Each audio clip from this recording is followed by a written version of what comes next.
जय शिवराय मित्रांनो, काल लातूरमध्ये जी घटना झाली त्या संदर्भामध्ये आपल्यापर्यंत सविस्तर भूमिका यावी या हेतून मी सध्या प्रवासामधून आपल्याशी लाईव्ह संवाद करतो आहे। भावांनो, काल मी लातूरच्या दौऱ्यावर होतो।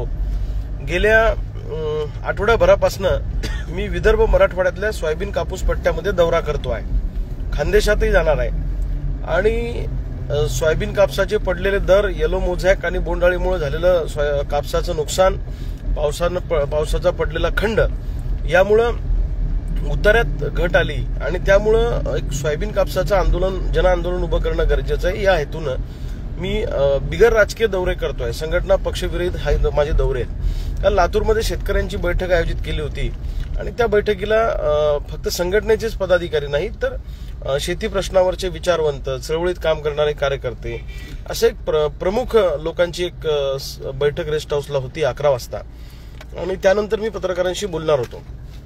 परंतु सकाळी 9च्या दरम्यानच मराठा आंदोलक त्या ठिकाणी रेस्ट हाऊसमध्ये आले आणि प्रचंड घोषणाबाजी करत आले।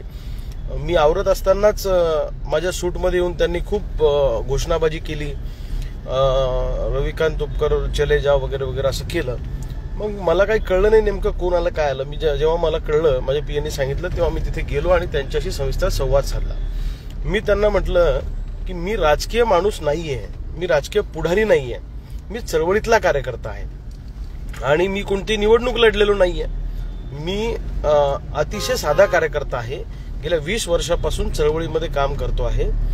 त्यामुळं जे काम तुम्ही करताय तेच काम मी करतो आहे। मराठा आरक्षण आंदोलनाचा जो प्रश्न आहे, मराठा आरक्षण आंदोलनाचा जो प्रश्न आहे, हा प्रश्न खूप महत्वाचा आहे आणि त्याच्या खालोखाल सोयाबीन कापसाच्या भावाचाही प्रश्न खूप महत्वाचा आहे, हे मी त्यांना समजावून सांगत होतो। पण काल त्यांची ऐकण्याची मानसिकता नव्हती। त्यांनी मला स्पष्ट सांगितलं की सोयाबीन कापसाचा भाव गेला चुलीत, सोयाबीन कापसाचा भाव आम्हाला नकोय, आम्हाला मराठ्यांना आरक्षण पाहिजे। त्यांना मी म्हटलं मी पण मराठा आहे, मी पण छत्रपती आहे, शिवाजी महाराजांच्या विचाराचा वारसदार आहे, आपण सगळेच छत्रपती शिवाजी महाराजांच्या विचाराचे वारसदार आहोत। आणि अशा परिस्थितीमध्ये ज्या पद्धतीनं तुम्ही बोलताय, एकदम खालच्या पातळीवर घाणेरड्या पद्धतीनं बोलणं, आता मी पण 20 वर्ष झाली आंदोलन करतो, चळवळी करतो, पण असं कधी आम्ही करत नाही। म्हणजे तुम्ही या रिक्वेस्ट करा, विनंती करा की तुम्ही बैठक घेऊ नका, आम्ही लगेच मान्य करू, काही अडचण नाही। त्यांनी मला विनंतीच्या भाषेत न बोलता एकदम असं अरोगंटली त्यातले अनेक पदाधिकारी बोलले आणि जे मराठा आंदोलक आले होते त्यामध्ये मुळात राजकीय पक्षांचेच कार्यकर्ते होते, वेगळ्या पक्षात काम करणारे। तर मला त्यांना सांगायचंय की भावांनो, मराठा आरक्षणासाठी रविकांत तुपकर सुरुवातीपासून अग्रेसर आहे। अगदी बुलढाण्यामध्ये असेल किंवा पश्चिम विदर्भात असेल किंवा महाराष्ट्रातले मराठा आंदोलनातले मोर्चे जे झाले ते सगळ्या ठिकाणी, बऱ्याच ठिकाणी आम्ही उपस्थित होतो, त्या आयोजनात आम्ही असतो। आता मी 2-2.5 महिने हॉस्पिटलला होतो, तेव्हा माझी पत्नी ऍडव्होकेट शर्वरी ही स्वतः त्या ठिकाणी मनोज जरांगे पाटलांच्या भेटीला गेली, आमचा पाठिंबा जाहीर केला आणि मी स्वतः जरांगे पाटलांशी फोनवरून बोललो। त्यामुळं आम्ही सक्रिय आहोत। बुलढाण्याला सुद्धा जेव्हा मोर्चा निघाला, मनोज जरांगे पाटलांच्या मुलींनी तो मोर्चा संबोधित केला, तिचं भाषण झालं, चांगली बोलली। त्या मोर्चाच्या आयोजनात सुद्धा माझं कुटुंब, माझी पत्नी हे सगळे अग्रक्रमानं सहभागी होते। आम्ही मराठा आरक्षणाचे समर्थक आहोत एवढंच नाही तर आम्ही त्यातले सक्रिय कार्यकर्ते आहोत। मग मी सुद्धा एक मराठा चळवळीतला कार्यकर्ता आहे। अशा पद्धतीनं थोडंसं हे करणं, याच्यामध्ये काय होईल, मराठा आंदोलनाची सिंपती पण कमी होईल, लक्षात ठेवा। मला काय वाटतं की काही बाहेरचे लोक घुसून तर हा प्रयत्न करत नाहीयेत की म्हणजे मराठा आरक्षण आंदोलनाच्या नावाखाली आता काही केलं तरी चालेल, अशी पण शक्यता भविष्यात होऊ शकते, लक्षात ठेवा। मी समजदार आहे, मी संयमानं पुढे जातो आहे, कारण हा मराठ्यांच्या अस्मितेचा प्रश्न आहे, आपल्या सगळ्यांच्या जीवाभावाचा प्रश्न आहे। यांनी मला सांगितलं की तुम्ही बैठक रद्द करा, मी म्हटलं हो, मी बैठक पोस्टपोन करतो। मी तिथं न घेता बैठक दुसऱ्या ठिकाणी घेतली, लातूरमध्येच। पण शेतकऱ्यांची बैठक पण महत्वाची आहे ना, म्हणजे शेतकऱ्यांसाठी तुम्ही काम करू नका असं म्हणणं म्हणजे हा शेतकऱ्यांवर पण अन्याय ठरेल। तर मला असं वाटतं की मराठा आंदोलकांनी इथून पुढे आंदोलन करताना, काल एक त्यातले व्यक्ती मला तिथं बोलताना बोलले की जरांगे पाटलाचा निरोप आहे, त्यांची बैठक उधळून लावा। मला नाही वाटत मनोज जरांगे पाटील साहेबांना मी ओळखतो आणि माझं त्यांच्याशी अनेक वेळा बोलणं झालेलं आहे, ते असा निरोप देऊ शकत नाही। त्यांनी शांततेच्या मार्गाने आंदोलन करायला सांगितलेलं आहे अहिंसक मार्गाने आंदोलन करायला सांगितलेलं आहे. अशा पद्धतीच्या आंदोलनाला जरांगे पाटलांचं समर्थन असू शकत नाही असं माझं मत आहे. आणि लोकप्रतिनिधी जे आहेत, अडवायचं कुणाला? जे निवडून गेलेले लोकप्रतिनिधी आहे त्यांना खऱ्या अर्थानं अडवलं पाहिजे. म्हणजे आमदार आहेत, खासदार आहेत, त्यांना अडवलं पाहिजे असं माझं मत आहे. हे आमच्यासारख्या फाटक्या कार्यकर्त्याला अडवून काय फायदा आहे? तुम्ही आम्हाला नुसतं फोनवर जरी सांगितलं की बैठक रद्द करा का हे करू नका, तरी आम्ही ऐकणारे लोक आहोत. त्याच्यासाठी मीडिया घेऊन येणं.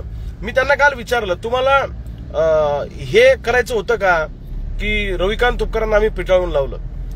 अहो मला सांगा, मी पुन्हा सांगतो, तुम्ही म्हणता की तुम्ही तिथे आलाच कशाला? अहो मी चळवळीतला कार्यकर्ता आहे, लक्षात ठेवा. आणि शेतकऱ्यांचा प्रश्न पण महत्वाचा. आज मराठा समाजाची दुरावस्था झाली. त्यांनी जी भूमिका घेतली त्या भूमिकेबद्दल माझा आक्षेप नाही. मी मराठा समाजाचा आदर करतो, मी मराठा समाजातल्या कार्यकर्त्यांचा आदर करतो, त्यांच्या भावनांचाही आदर करतो. फक्त मला काय वाटतं, मी पण तुमच्यातलाच आहे की भविष्यामध्ये कोणीतरी दुसरं घुसून या आंदोलनाला बदनाम करू नये याची काळजी तुम्हाला आम्हाला सगळ्यांना भविष्य काळामध्ये घ्यायची आहे. हे माझं मत आहे. आणि आम्ही विदर्भातले मराठी आहोत. विदर्भातले सगळे मराठे कुणबीमध्ये येतात. ज्यावेळी जरांगे पाटील साहेब उपोषणाला बसले त्यावेळी बुलढाण्यामध्ये प्रचंड असा मोर्चा काढला. आता आम्ही कुणबीमध्ये येतो तरी सुद्धा आपला मराठवाड्यातला भाऊ अडचणीत आहे. तर मराठा समाजातल्या आपल्या भावाच्या पाठीशी आपण गेलो पाहिजे, अशा पद्धतीची भावना ठेवून आम्ही सगळ्यांनी त्या मोर्चामध्ये पाठिंबा दिला. आणि भविष्यातही तितक्याच ताकदीनं आम्ही मनोज जरांगे पाटील साहेबांच्या पाठीशी आणि मराठा आरक्षणाच्या या मागणीसाठी तितकंच आक्रमक राहू. फक्त मला एवढंच या निमित्तानं सांगायचं आहे की चळवळीतले जे कार्यकर्ते काम करणारे आहेत त्यांच्या बाबतीमध्ये आपण वेगळी भूमिका ठेवली पाहिजे असं माझं मत आहे. आमदार खासदारांच्या बाबतीत वेगळी भूमिका ठेवली पाहिजे. आणि तिथं थोडा अनुचित प्रकार झाला. काही शेतकरी मला भेटायला आले होते, त्यांना ओढाताण झाली, त्यांना ओढून नाही केलं, त्यांचे बिल्ले छातीवरचे ओढले. असं कृपया करू नका अशी माझी तुम्हाला हात जोडून विनंती आहे. आणि मी भावनेचा आदर करून माझी प्रेस कॉन्फरन्स तिथं होती ती पण पुढे ढकलली, त्यानं रद्द केली. त्यानंतर बैठक तिथं होती, आम्ही दुसरीकडे घेतली. म्हणजे आदर केला नाही असं नाही, मी प्रत्येक गोष्टीचा त्यांच्या भावनेचा आदर केला. फक्त मला एक म्हणायचंय की छत्रपती शिवाजी महाराजांचे आपण विचाराचे वारसदार आहोत. तर आपण थोडंसं संयमानं, शांततेनं, जरांगे पाटील सांगतील त्या पद्धतीनं हळूहळू पुढे जाऊ, जेणेकरून आपली सिंपथी पण लोकांमध्ये कायम राहायला पाहिजे असं माझं मत आहे मराठा समाजाच्या आरक्षणाच्या बाबतीमध्ये. आणि इतर समाजांनी सुद्धा आपल्याला भरभक्कम पाठिंबा द्यायला पाहिजे. अशा पद्धतीनं आपण जाऊ पुढे. मी स्वतः मराठा आरक्षणाचा समर्थक आहे. मी पुन्हा सांगतो, कालही बोललो आणि मी नागपूरपासून येतोय तर प्रत्येक ठिकाणी बोलतो आहे की जरांगे पाटील साहेबांच्या उपोषणाची दखल घेऊन मराठा आरक्षणाचा प्रश्न सरकारने निकाली काढला पाहिजे. कारण काय आहे, बहुतांशी मराठा समाज हा शेती करणारा समाज आहे. शेतीच्या शोषणातून मराठा समाजावर ही गरिबीची वेळ आलेली आहे. कुणबी म्हणजे कोण, तर शिवकाळापासून शेती करणारे आपण सगळे कुणबी आहोत. त्यामुळे आपल्याला कुणबीचं सर्टिफिकेट पाहिजे. त्यामध्ये ही आपली सगळी मागणी अगदी बरोबर आहे. फक्त मला एकच सांगायचं आहे की शेतीच्या शोषणातून ही आपली सगळी मराठा समाजाची दुरावस्था झालेली आहे. तर मराठा आरक्षण हा नंबर 1चा विषय ठेवून 2 नंबरचा विषय आपण सोयाबीन कापसाचा भाव किंवा आपले आर्थिक स्तर उंचावणे हा सुद्धा विषय आपण या विषयाचा सुद्धा विचार केला पाहिजे अशी माझी भावना आहे. आणि समाजातल्या प्रत्येक कार्यकर्त्याच्या भावनेचा मी आदर करतो. फक्त असं होऊ नये, पुन्हा सांगतो की दुसरंच कोणीतरी घुसेल आणि याच्यामध्ये गालबोट लावायचा प्रयत्न करेल, असं आपल्या हातून होऊ देऊ नका अशी माझी सगळ्यांना हात जोडून विनंती आहे. मी तुमच्यातलाच आहे. तुम्ही मला बोलले काय किंवा मी तुमचं ऐकलं काय याच्यात मला काही कमीपणा नाही. मी तुमच्यातलाच आहे. आणि आपण सगळे मिळून ही आरक्षणाची लढाई ताकदीनं पुढे नेऊ अशी माझी तुम्हाला विनंती आहे. वाईट फक्त एका गोष्टीचं वाटतं की काल त्या ठिकाणी जे आंदोलक आले होते त्यातले कोणीतरी वकील महोदय होते, त्याच्या घाणेरड्या पद्धतीनं खालच्या पातळीवर एकदम आक्रस्ताळेपणाने बोलत होते ना. मला असं वाटतं ही छत्रपतींची आपली शिकवण नाहीये. आपण मराठा समाजाचे लोक हे सगळ्यांना सोबत घेऊन चालणारे लोक आहोत. त्यामुळं आपण एक शब्द जरी टाकला तर आपल्या मराठा समाजातल्या कार्यकर्त्याचा शब्द टाळायची हिंमत कुणामध्येच नाहीये असं मला वाटतं. त्यामुळं थोडं संयमानं, शांततेनं आपण पुढे जाऊ. गावबंदी आपल्याला करायची आहे तर ती ज्यांना आपण निवडून दिलं त्यांना केली पाहिजे. आता माझ्यासारखा कार्यकर्ता एक निवडणूक लढला नाही, मी ग्रामपंचायतची नाही, जिल्हा परिषद नाही, आमदार नाही, खासदार, मी कोणतीच निवडणूक लढलो नाही. त्यामुळं ठीक आहे, मी भावनेचा आदर करतो. फक्त त्याच्यातनं आंदोलनाची सहानुभूती जनतेतली आपली कमी होऊ नये याची काळजी आपण सगळ्या कार्यकर्त्यांनी घेऊ अशी माझी विनंती आहे. काल लातूरातून मला भरपूर फोन आले. जेव्हा मी काल संध्याकाळपर्यंत लातूरमध्येच होतो, मला भरपूर लोकांचे फोन आले की जी घटना झाली ती चुकीची आहे, तुम्ही चळवळीत काम करता आणि लातूरचं कल्चर आमचं छान आहे, असं काही तुम्ही वेगळं वाटू देऊ नका वगैरे. काहींनी दिलगिरी व्यक्त केली. मी म्हटलं ठीक आहे, तो काही विषय नाही, सगळे आपण एकच आहोत. मला काय समाजासाठी मी शहीद व्हायला तयार आहे. बाकी गोष्टीचं मला मान सन्मान अपमान मला त्याचं काही वाटत नाही. समाज आपल्यासाठी महत्वाचा आहे. कारण सोयाबीन कापसावाल्यासाठी आम्ही लढतो, त्यातला मॅक्झिमम समाज हा मराठा समाजच आहे. त्यामुळं आमच्याही आंदोलनामध्ये मराठा आरक्षणाची मागणी आम्ही प्रामुख्यानं रेटून धरणार आहोत. सोयाबीनचे दर पडले, आता येलो मोझॅकमुळे नुकसान झालं, बोंडअळीमुळे नुकसान झालं, त्यामुळे एकरी सोयाबीन कापसाला 10,000 रुपये नुकसान भरपाई मिळाली पाहिजे. दुसऱ्या बाजूला कर्जमुक्ती शेतकऱ्यांची केली पाहिजे, ही एक मागणी आपण लावून धरलेली आहे. पीक विमा कंपन्या अग्रिम रक्कम द्यायला तयार नाहीये, तर ते सुद्धा दिलं पाहिजे.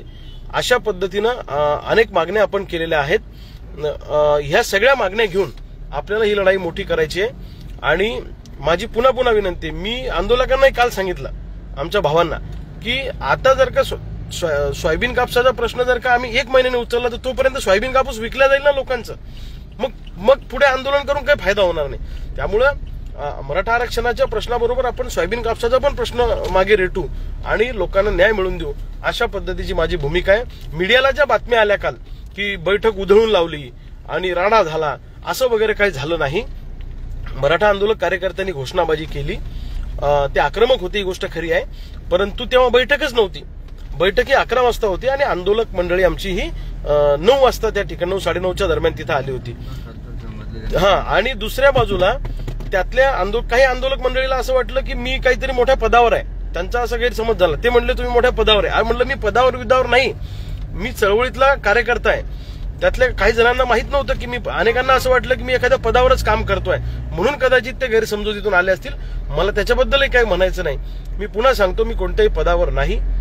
मी चळवळीत काम करणारा तुमच्यासारखाच एक लढवय्या कार्यकर्ता आहे आणि हे करतच माझाही प्रवास इथपर्यंत झालेला आहे. तर त्यामुळं आपण सगळे एकमेकांना समजून घेऊन पुढे जाऊ अशी माझी अपेक्षा आहे. आणि मराठ्यांना आरक्षण मिळालं पाहिजे. जोपर्यंत मिळत नाही, वेळ प्रसंगी शहीद व्हायची वेळ आली तरी चालेल, ही माझी भूमिका आहे. मी मागच्या वर्षी पण शहीद होण्याच्या भूमिकेतून बुलढाण्यामध्ये आत्मदहनाचा प्रयत्न केला होता. त्यावेळी प्रचंड लाठीमार झाला आणि त्यावेळी सुद्धा शेतकऱ्यांना आपण न्याय मिळवून दिला.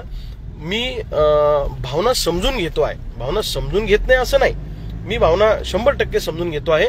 फक्त मला माझ्यासारख्या 20 वर्ष चळवळीत काम केलेल्या कार्यकर्त्याला काय वाटतं की आंदोलनाची जी पद्धत आहे आपली ती म्हणजे कुणीतरी वेगळ्या मार्गाने ती घेऊन जाऊ नये आणि आपला समाज बदनाम होऊ नये अशी माझी इच्छा आहे. काही हरकत नाही, आपण सगळे ताकदीने पुढे जाऊ. शेतकऱ्यांचाही प्रश्न तितकाच महत्वाचा आहे.